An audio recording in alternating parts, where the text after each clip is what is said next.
Show and Tell Signature.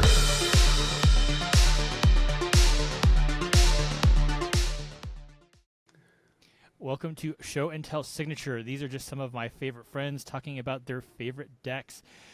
This time I am joined by my good friend ReversalWizrd to talk about his Zhulodok Void Gorger cEDH deck.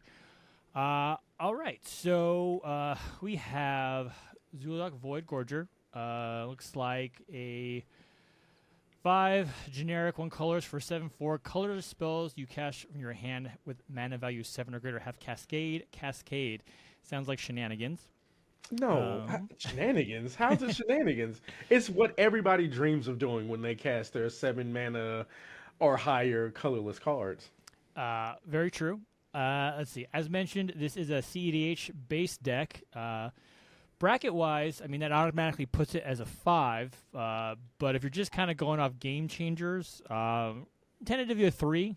Looks like we have a Mana Vault, Ancient Tomb, and the One Ring. So not too crazy there. Kind of an interesting inflection point on, a deck can have not that many game changers and still be a cEDH type deck. So why don't you tell me what is the general idea or what the game plan of the deck is?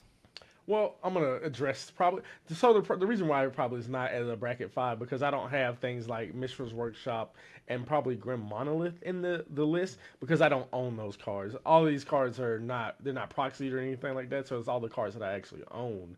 Okay. Now, the general idea of the deck is to just spit out colorless creatures, artifacts, whatever you have as quick as you can to...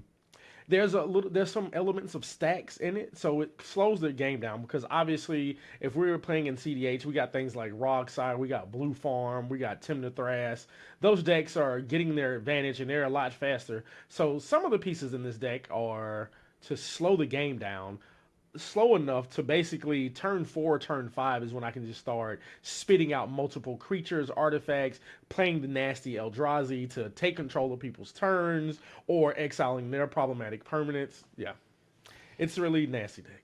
I don't really play cEDH. I keep meaning to build a deck, but I feel like by some of the mana values on some of these cards, turn 4, turn 5, seems pretty quick. just in general, this feels like, and I if I had to pick a deck out of a box, like the combined mana value of the cards in this deck may be one of the highest I have ever seen, or maybe that's ever existed. I'm sure there's probably more, but look at some of the cards in here. It's like, oh yeah, this is an expensive deck, cost-wise. So what kind of drew you to building Zhulodok? Like, what was the inspiration for that? Well, I've always wanted some type of colorless Eldrazi commander that I've always... That's been a dream of mine.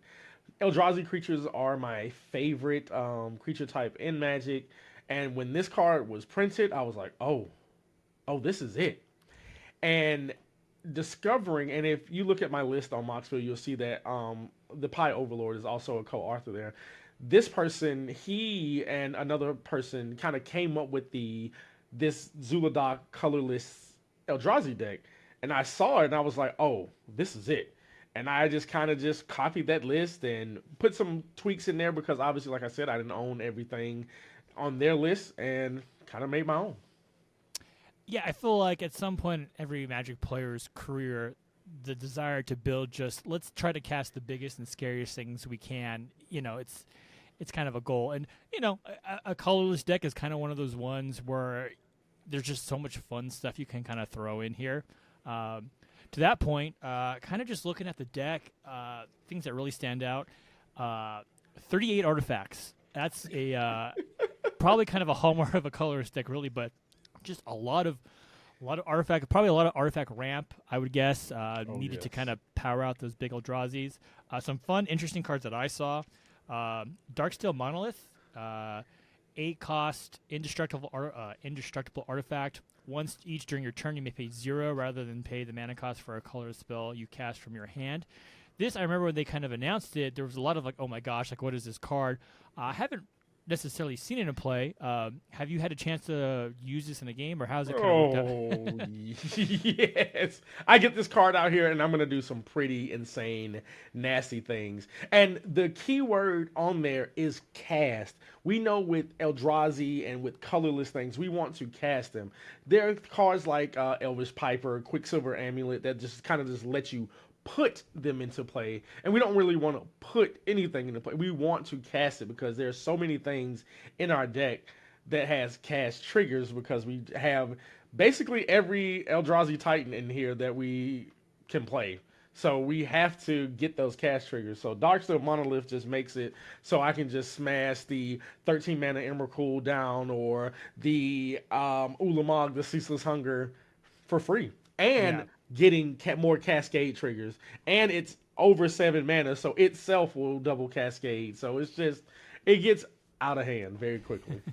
It does feel like a deck that snowballs pretty quickly once you kind of get it online. Some other just fun cards, that I would have expected on a Eldrazi deck at the top of my head, but Excalibur, Sword of Eden, 12 mana value card, legendary artifact equipment, costs X less to cast, where X is the total mana value of historic permanents you control. Probably very easy to get this to 0-1 fast. I've never cast this spell for more than 2 mana.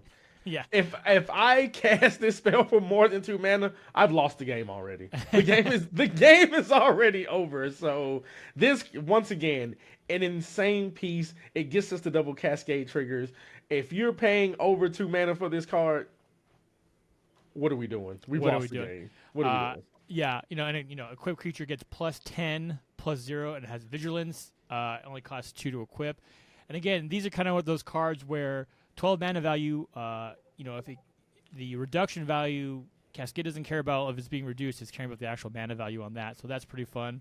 What else did I see that I thought was kind of cool? This was kind of a cool one. I actually remember Gavin playing this during the preview at, I don't even remember when Brothers War came out, but Wondrous Crucible, 7 mana value, or 7 mana. Permanents you control have Ward 2. Already great. Ward has, Ward over 1 is like exponentially busted compared to, just Ward 1. You hit that Ward 2, Ward 3, it becomes like very annoying to try to target something. But let's see. It's an artifact. At the beginning of your end step, mill 2 cards, then exile a non-land card at random from your graveyard. Copy it. You may cast the copy without paying its mana cost. Again, there's your cast trigger, which is, again, can get pretty out of hand in this sort of deck. As you alluded to, 3 Ulamogs. Ceaseless Hunger, the Defiler, the Infinite Gyre. You've got 3 Kozileks. All the Butcher of Truth, Broken Reality, Great Distortion. If there's an Eldrazi Titan that you can play, it looks like it's in this deck. And it has to be, because those are just the things that we want to be doing. Wondrous Crucible is such a great card, because if somebody's going to counter our spells, or if they're going to destroy them, or however they're going to get rid of them, I still have an opportunity to mill over some newer cards and, potentially cast those Titans until I hit obviously, if I hit a Shuffle Titan, we have to shuffle everything back in, and that feels bad. But most of the time, you're not doing that. Colorless decks also suffer from having good card draw engines sometimes. So this is another way that we're turning through our deck a little bit faster to keep up with those blue decks. This deck is just it's just fun. It's just so fun. It just seemed like fun, and I think Wondrous Crucible is kind of one of those cards that kind of helps further your plan when plan part A maybe falls apart. Right? You lose a card, it gets countered, but this kind of gives you a second opportunity to cast some of those more impactful spells later on. What else did I see that was kind of interesting? 3 Planeswalkers. I feel like you don't necessarily see Planeswalkers a whole lot. Commander, I don't know how prevalent they are in cEDH, but some classics. Karn, the Great Creator, kind of goes in line with the Staxy kind of feel. You got Ugin, the Ineffable, color spells, basically in a way, artifact. It's like a base. What do they call the medallion? Kind of almost like a colors medallion in a way. And then Ugin, Spirit Dragon, kind of a full classic finisher duel. I didn't even know. Maybe this hasn't quite been updated, but even the new Ugin from probably. It hasn't been updated, and the old Ugin, the very first printing of Ugin, is probably going to get replaced with that new Ugin because that card just does insane things for our deck. We get to exile permanents with one or more colors. We get to draw. We get to create mana, and that ultimate is just back breaking. The game is pretty much over. So the list hasn't been updated. I kept it like this because this was the list that I ran in the episode that we're going to talk about. So I kept it that way. But pretty soon this deck is getting upgraded. I mean, bossing the wall of boss and save was just printed. I gotta see if I can put that in there somewhere. Yeah. So there's a lot of things that this deck wants to play. Yeah. And lastly, the thing that kind of caught my eye: one sorcery, but maybe the only sorcery you need. All is dust. 7 mana. Each player sacrifices all colored permanents he or she controls. So if you are not also running a colorless deck, you're gonna have a bad time. I had the other one that kind of took the original 3 Titans abilities and kind of printed it on one card with the one where it's like destroy target non-land permanent, draw 4 cards, take an extra turn. Yeah. I had that one in here, but I took it out because it was just very slow and sometimes it wouldn't do what I needed to do. So, yeah. Gotcha. All right, let's go and move to the one. The one. So the one, I believe for you, is going to be, looks like Ulamog, the Ceaseless Hunger. Oh, there we go. That's a shiny. Oh, it's the breakfast cereal version. It looks like. Yes. So why? I mean, what is about this particular version of Ulamog that you are always going to have as your kind of? First your of all, card hey, you gotta eat your cereal. You gotta have your cereal. Your devoured O's, or I don't even know what these are. I don't even know what the cereal is even called. But we got to come on. You gotta get your nutrition. You gotta get your nutrition, kids. You gotta eat your Wheaties, I guess. Start your day with a healthy breakfast of devoidness. Out of the 3 Titans, Ulamog is my favorite. Ulamog represents me as a person in life because I have a voracious appetite. I love eating food. You witnessed that firsthand this past year at Vegas and how much I could just eat at Korean barbecue. So Ulamog speaks to me on so many levels. It also exiles or destroys problematic permanents. This version, when it attacks, exiles their stuff. So it's just doing everything. And also, that Ulamog is also setting up the Modern Horizons 3 Ulamog. Oh, yeah. With all the exile and stuff. So, yeah, I love the Ceaseless Hunger. It's such a good card. Very, very fun to cast. Not fun to have it cast against you. As I've felt like in Arena Brawl, been on both sides of it, unfortunately. So exactly. And just lastly, how do you think this deck kind of reflects your playstyle, and then any memorable moments you've had with it since you've been playing it? Oh, this deck does literally all my favorite playstyles all into one. There's stacks, control, big creatures.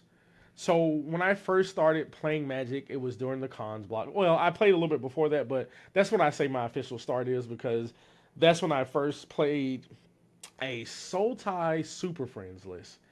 And that's how Sultai became my favorite colors.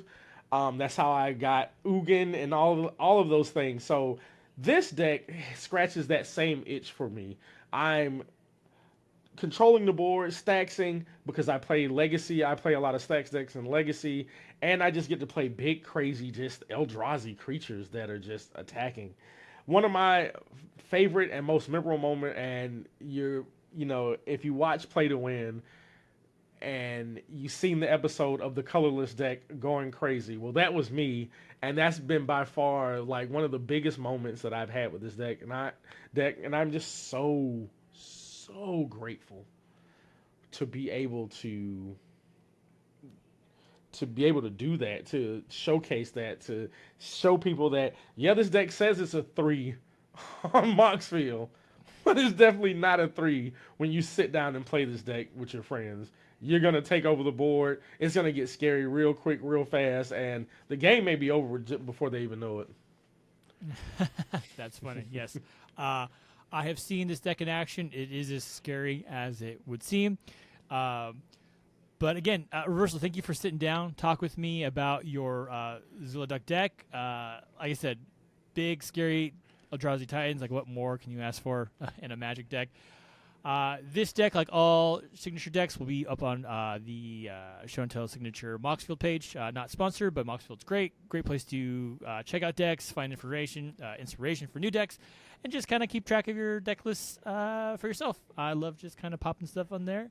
And we'll if you enjoy the show, feel free to hit that follow, like, and maybe not the bell. We don't like the bell. And yeah, catch ReversalWizrd when he's playing around, and I'll link all this stuff below. And we'll catch you next time. Bye.